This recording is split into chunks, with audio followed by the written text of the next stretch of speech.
What's up guys, welcome back to the Piston Show. Today we have here with us the Omoda C9 by Jaiku Malaysia. Now you might be wondering why Jaiku Malaysia and not Cherry, Omoda and such. Yes, I understand it was a little bit confusing at first, but I think there have been a lot of articles and videos and such explaining why. But just to sort of recap, the Omoda C9 is sold by Jaiku Malaysia because Jaiku and Omoda is actually supposed to be one step higher, a little bit considered a luxury brand from Cherry, right? So back when we first got a hold of the Cherry and Omoda brand in Malaysia, we had the Cherry Omoda, but now they have been separated and Omoda is under Jaiku Malaysia's team. That's the thing about Chinese car makers, right? They do things very fast and they refine it as we go. Not really a bad thing, because judging by how good this car is, I think we have to give the Chinese credit, because the Omoda C9 is priced at 189,000 ringgit. It's a D segment SUV, but it's making life difficult for C segment players. Omoda C9, I'll tell you more about it in a minute.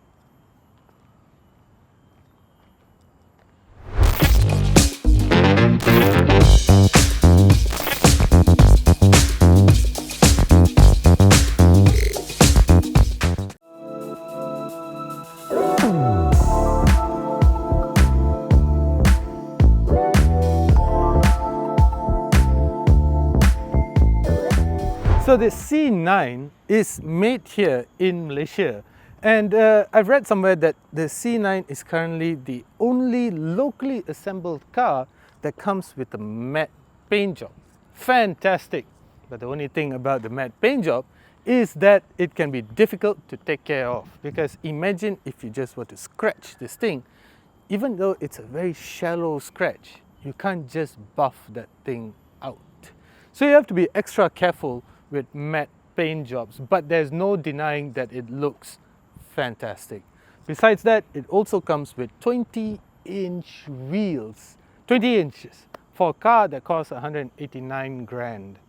Fantastic, but changing the tires and such might be expensive lah. But since you're buying the car for so cheap, why are you worried about the tires, right?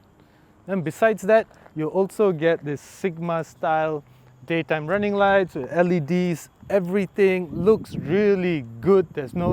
You can't take that away from this car. It's definitely a looker. In fact, some might think that it is an EV, because it really does sort of look like an EV. In fact, there's a plug-in hybrid version of this coming up soon. But anyway, can't deny, good looking car. Let's go check out the back. With the C9, you get these pop-up door handles that sit flush with the body of the car when you lock it or when you are driving the car, making it look really cool. There's a Chinese car thing, I think they love this. And then the back, actually really just like the front, looks good as well. You get the third brake lights placed up here. Oddly, I think that the other car maker that has their third brake light placed up there, Haval 6, I think. Anyway, Omoda 9. I thought this was the C9. Something happened to the C. Perhaps it's dropped off. Anyway, you also get quad exhausts. Or do you? Because our thorough investigation, more like putting our camera phones down there, revealed that there are actually just two exhaust vents placed right at the back, meaning that these things are fake, bro. And then you do get a really usable boot space. This is good. You get a tonneau cover and a lot of storage space, and you get over 1,000 liters of storage space if the seats are flat.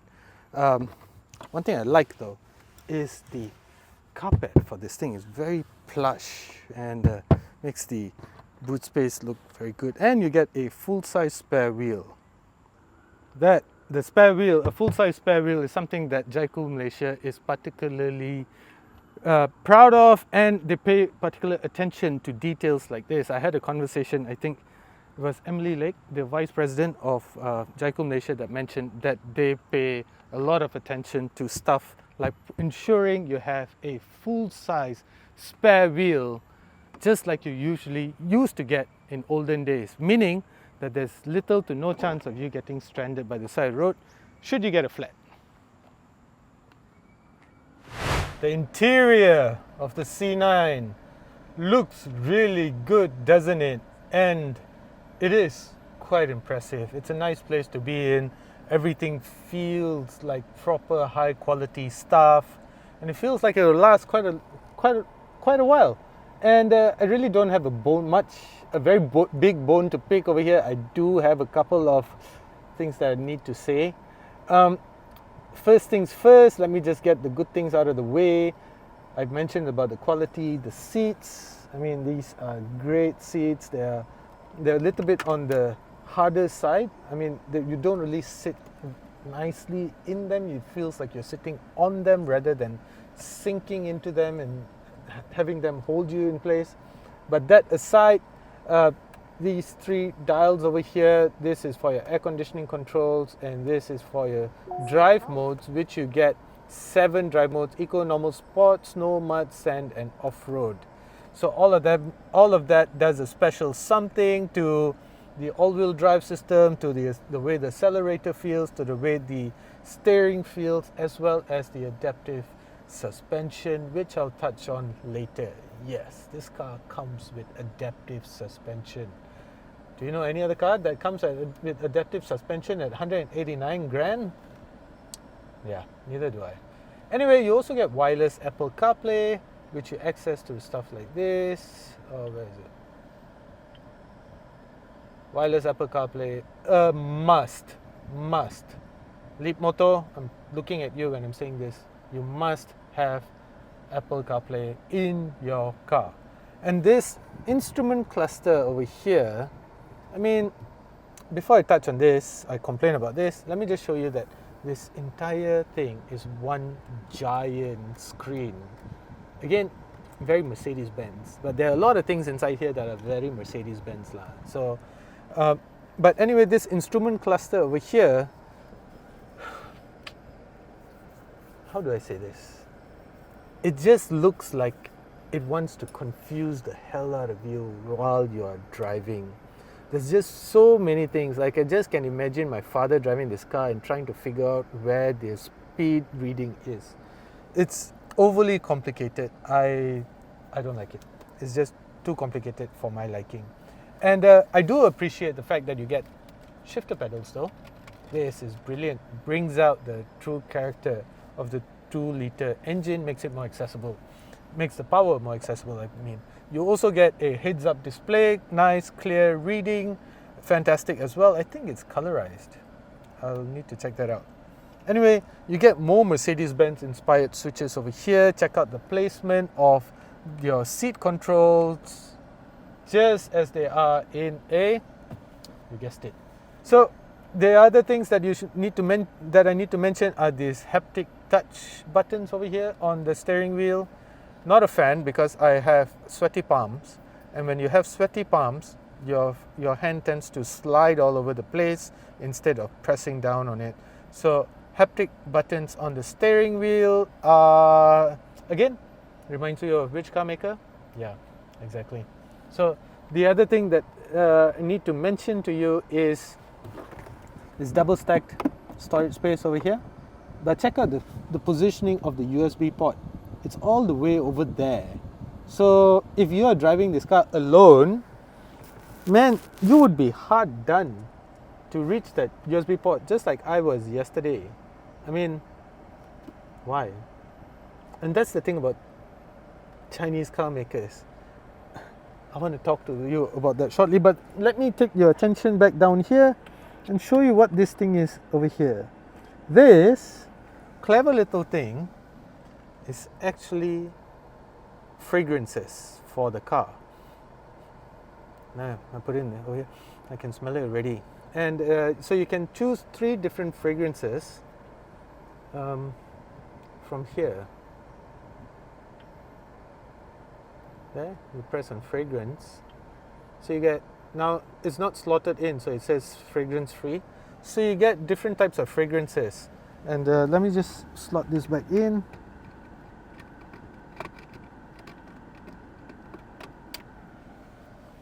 Now you get something called a hangover, no, a cure, and this is a sport,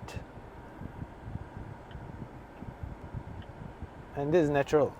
So something to cure you, something to keep you sporty, something to make you smell natural. So, you know which other car maker has that? Mercedes-Benz, bro. So the things about this car, let me take you back to ergonomics. So besides the positioning of that USB port, very weird lah, over there. Why there? Why not here? Why not up here? Why not inside here? Is there any inside here? Tara. So are there inside here? Mutte.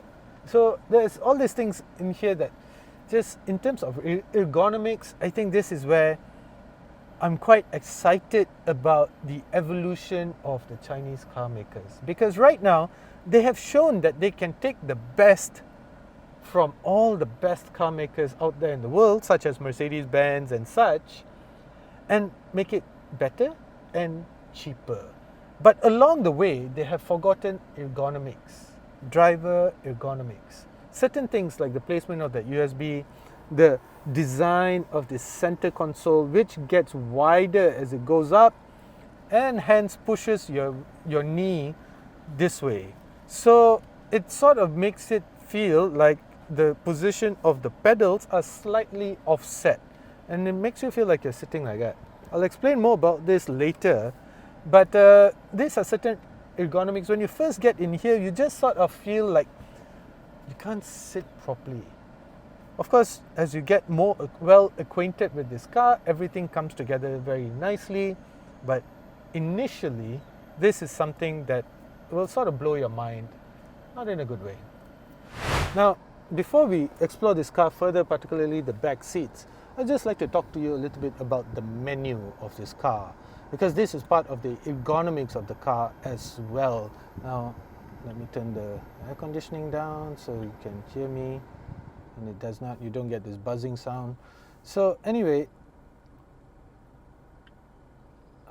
oh, this is for the back seats. Anyway, how do I, see what I mean? So now I have to wait for this to disappear. There you go. So now I get a bunch of menus over here. I get quick control. This lets me, decide which mode that I want to drive in, and then you get the vehicle settings. And then this lets me adjust how I want the steering wheel to feel like, comfort, sport, and comfort. So just comfort and sport. So this can make the steering wheel feel heavier or heftier, like put some weight to it. So you get a bunch of different menus, but what I like about this is this mode over here. Suspension linked to the drive mode. So now I can have the suspension mode has standard, comfort, or sport. So now I can have suspension in comfort mode, and it'll be nice and soft. Sport means firm, and standard means standard lah, normal riding mode, right? So I can have this in comfort now, and if I turn this on, I can have the suspension tuned to linked to the type of mode that I'm in. And the reason why it's not turning on, you can see that it keeps turning off over here. That's because if I go here, you'll notice that there is no comfort mode, which is rather odd. You get eco, normal, sport, snow, mud, sand, off-road. But if I want my suspension to be soft, comfort, I can't have it linked to the mode because there's no comfort mode. Now let's try in sport. There is a sport mode as I showed you, and let's see if it turns on. No, it doesn't. So if I put it in standard, still doesn't. Let me try to change the mode. Normal mode. So if I put it, still doesn't. Weird.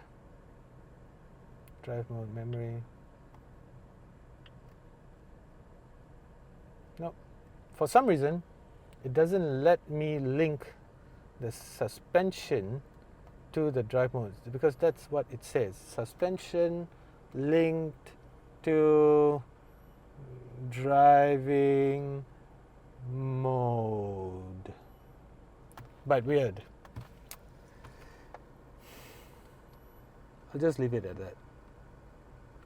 The back seat of the C9 though, it's very nice. It's a nice place to spend time in. It's a nice place to even get driven in, because the seats are comfortable, slightly on the firmer side, as I've said, with the front seats as well, but they're comfortable. I like the amount of recline that you have for the backrest. They don't really force you upright, but in case you want to sit upright, you can electronically adjust them. No manual lever over here. Electronically adjust them, and now you're sitting more upright. This also creates more storage space in the boot. So this is quite clever. And keep in mind, this is a D segment SUV that is priced at cheaper than the likes of some of the more expensive C segment cars like the Honda CR-V RS Hybrid. That's the flagship of the CR-V variants. And I think the new Kia Sportage as well, if I'm not mistaken. And the other thing about the back seats of the C9 is that you get a single air conditioning vent over here. You get to adjust your blower settings from here. You get seat warmers, which are completely redundant in a country like Malaysia. Quite odd, because this is a locally assembled car, so seat warmers should have been replaced with ventilated seats lah. But you also get Type A and Type C USB ports over here. Now, you might think, why would a brand like Omoda, since it's a luxury division of Chery and all, just give you one air conditioning vent? Of course they thought of that. And the other air conditioning vent is placed right here on the B pillar. You can see it here. So this, my friends, is actually where you should have air conditioning vents correctly placed for back seat passengers. It should be here on the B pillar, or it should be up here at the top of the roof over here. So this is absolutely spot on, in my personal opinion, because you want cold air to be blown to your face, not to your knee. And since we are here, check out the design of this speaker. This is very, very cool. Again, Sony sound system. Now, this thing about this electronic adjustment for the seat, this bottom part doesn't work. This is a dud. So it's just there for design. Even, I don't know why. Oh, by the way, check this out. So there's two ways to open the door. You can either pull this latch, or there is a button over here that you can push. So you can mechanically open it, and you can electronically open it. So depending whether you're old school or new school. At the heart of this C9 is this 2-litre 4-cylinder turbocharged engine, offering you 261 PS and 400 Newton meters of torque. This is the flagship all-wheel drive variant, hence its price, and that means that power is sent to all four wheels via an 8-speed torque converter gearbox. It's a smooth shifter. It's not exactly very punchy, it's very linear. Now, it has a very nice character, but as I'll tell you later, this is an all-wheel drive layout, and that means that it can be quite thirsty as well.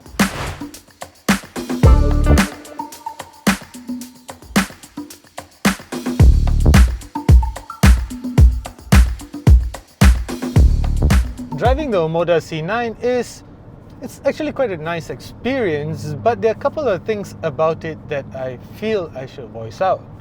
So when you first look at this car, you look at it as a big SUV. It doesn't do a very good job at hiding its heft when you're behind the seat though. So from here, the C9 feels quite big. In fact, it feels, when you sit in here, it feels like it's bigger than it actually is. So this is usually not a problem, because for those of you who like sitting up high, like having a good vision all around, you might actually like this. But when you are in a parking lot, for example, navigating one of those tighter parking lots that you get, particularly with old shopping malls, this can be quite daunting. Thank God then, there's a plenty of sensors all around. And then it is this center console over here. Because it gets wider upwards as it connects to the dashboard. So what it forces you to do is that it forces you to move your knee inwards. There's plenty of space here on the right in between the steering wheel and the door panel. So there's plenty, you can get quite comfortable, and that's a good thing. But over here, you think that you might be able to, rest your knee and such. You can, but I wish I would have been able to, get a little bit more comfortable. And what this does is, it creates an illusion that that your legs are slightly towards the right, like in one of those old Lamborghinis. So the steering wheel is here, but your legs are slightly to the right. It's of course just an illusion, because as soon as you sit straight, then it's okay. But if you want to sort of just rest your knee, then it creates that illusion. But that aside, the other thing that I want to just say is that this center panel should have been a little bit lower, because right now it's just here. I mean, it's great if I want to rest my arm, then I have to sit like this or like that. But if I'm driving, this gets in the way of my elbow. I think it's because I have unnaturally long arms. So yes, I'm quite aware of that. And besides that, then though, driving the C9 is quite nice. Refinement levels are good. Power delivery, 400 Nm of torque. It's not explosive, it's just linear power delivery. I can live with that. And the other thing that you should know is that this is the all-wheel drive variant, and it can get quite thirsty. So throughout my test drive experience, I've been seeing an average fuel consumption figure between 9.5 to close to 11 liters per 100 km, which is typical of all-wheel drive powertrains. So it's no big deal. Again, I always tell everybody that asks me about all-wheel drive powertrains, I think the trade-off of having the grip of all-wheel drive, especially in slippery conditions like we have in Malaysia with our torrential monsoon rains, I think it's a worthy trade-off, because you have all four wheels turning at the same time, and this just maximizes the amount of grip that you have, hence improving safety. So I think this fuel consumption figure is a worthy trade-off. I have an all-wheel drive car at home, and I feel safe driving it, especially in one of those torrential rains where I can barely see past 3 meters or something like that. You know what I'm talking about. Here in Malaysia, we get that so much. So I don't mind the all-wheel drive system, as I've said. And then let me just get past this toll. So right now, off the bat, as I've said, power isn't exactly explosive and such, but it gets you up to speed rather quick. Right now, I'm going quicker than I should be into this corner. And then you have road hoggers like this, but it's okay, that's a different topic. The other thing that I like about the C9 is adaptive suspension. Continuous suspension damping or something of that sort. It's quite clever. because of course it reacts to the mode that you're in. So if you are in eco mode, normal mode gets softer, and then you are in sport mode and such, it gets a little bit stiffer and such, the usual stuff, right?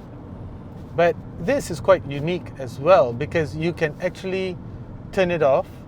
I mean, you can turn off the part where it adapts itself to the driving mode that you're in, and have it just set at, for example, at normal mode. Surprisingly, talking about mode, surprisingly this car does not have comfort mode. You have eco, normal, sport, snow, mud, sand and off-road, but not comfort. That would have just softened the suspension a little bit. But then again, I always think that Chinese cars are just way too soft for my liking. This is very nice damping. So the adaptive suspension of sorts, you got to ask ultimately, how much is it going to cost for you to replace it in the event that it fails? Because stuff like this, canggih lah kan, canggih, it's very, very advanced, it's very good, and it's brilliant. But when time comes for maintenance, how much is it going to be? So I have no data, I have no idea. So that's something that you should ask your salesperson that's trying to sell you the car. So I know like the more expensive ones from Volvos and such, those can be very, very expensive. 5 figures bang. This one, tak tahu. So time will tell. And then nice car, Lexus RC. LC, sorry, not RC. And anyway, got distracted there. Nice 5-liter V8. How can you not like it? So the things about the C9, other things that you should know about this car is that refinement levels in here are fantastic. You get double glazed windows, which does a brilliant job at keeping the interior quiet.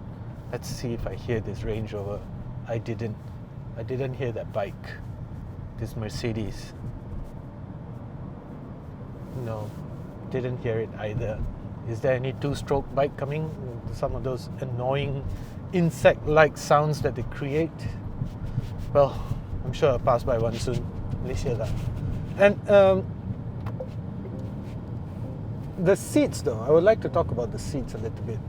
Because the seats, they look great, they feel great, but they just somehow feel like you are sitting on them.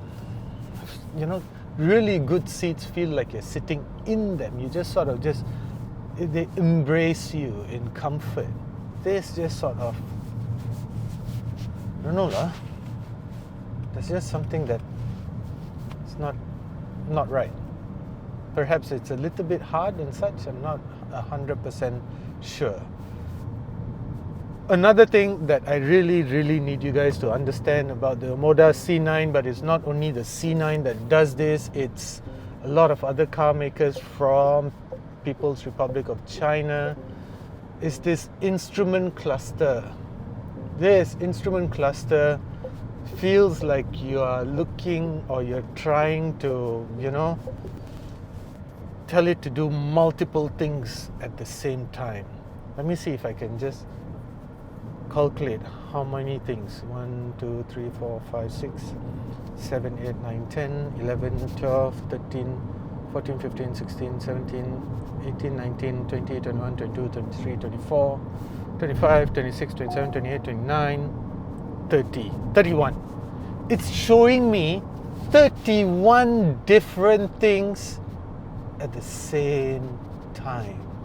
31 different things. I've been trying to look for a simpler readout, simpler display, right? But I can't seem to find it. I can't seem to simplify this. It's just too many things at the same time. And I just want the speed. I want to know my fuel consumption. I want to know the range that I have. I want to know my petrol status. I want to know just basic stuff like that. I don't want to know the trip. If I wanted to, I would like to scroll through it and look for it. I don't want to know the time that amount of time I've been driving this car. I don't want to know the average vehicle speed, average fuel efficiency. I don't want to know what song that I'm listening to. If I wanted to, I'll look for it. I don't want to know what car is right ahead of me. I don't know all these things. If I wanted to, I would like to select a button and choose that and then read what I want to know.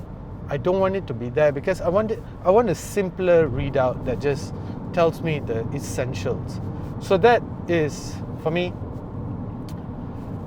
I don't know, I find it very irritating.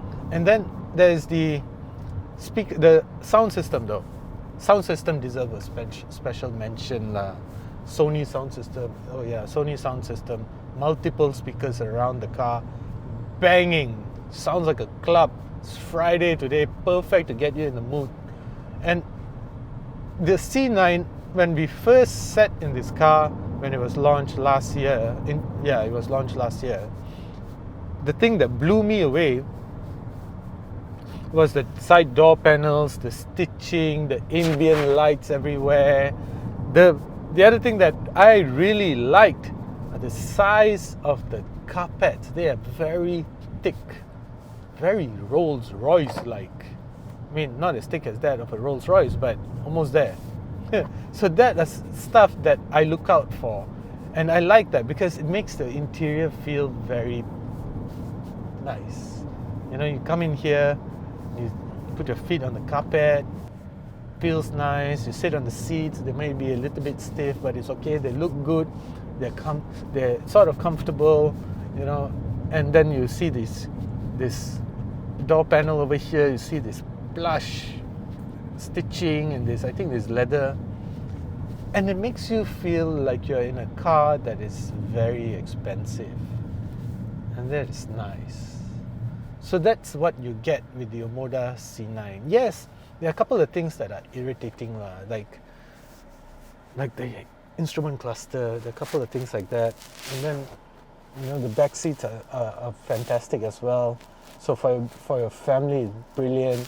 And then the price tag, under 190k.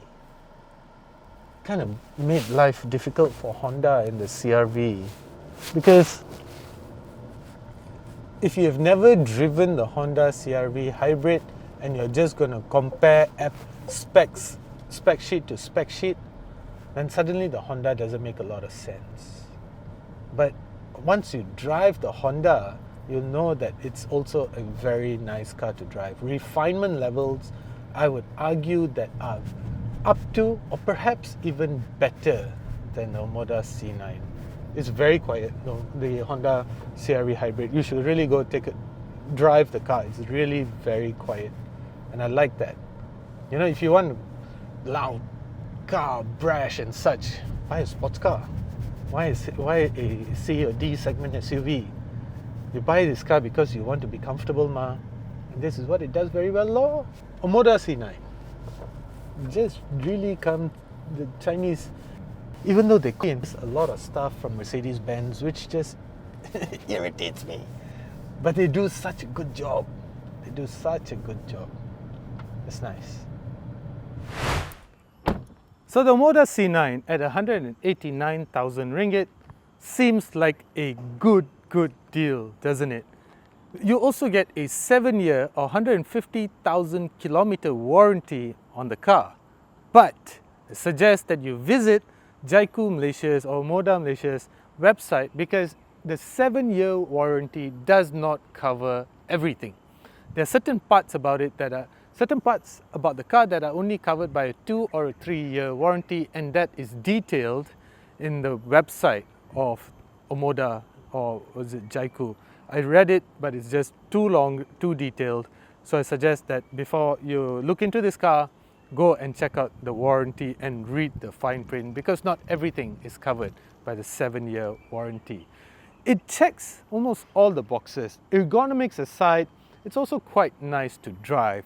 So to me, I think that the C9 just makes a lot of sense. There's no wonder then that people are going crazy about the Omoda C9. And considering that it's just priced at 189 grand, it seems like a no-brainer. But guys, look out for this matte paint job. This is not easy to take care.